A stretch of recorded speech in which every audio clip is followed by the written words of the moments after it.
هذا النور شفاء صدور.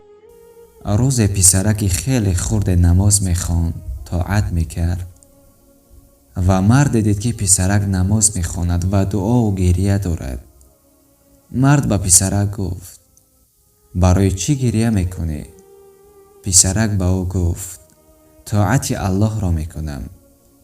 مرد خندیده گفت: آخر تو حالا خیلی خرد هستی و حالا وقت داری.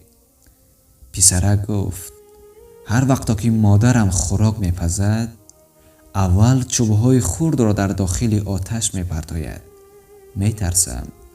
میترسم که الله در روز قیامت اول خردها را به آتش سوزان جهنم نپرتاید. الله اکبر. 3 چیز را با احتیاط بردار: قدم، قلم، قسم.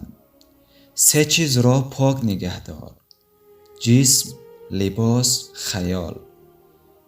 از 3 چیز کار بگیر: عقل، همت، صبر. از 3 چیز خود را دور نگه دار: افسوس، فریاد، نفرین. 3 چیز را آلوده نکن: قلب، زبان، چشم. اما 3 چیز را هرگز فراموش نکن: خدا، مرگ و دوست. السلام علیکم و رحمت الله و برکاته.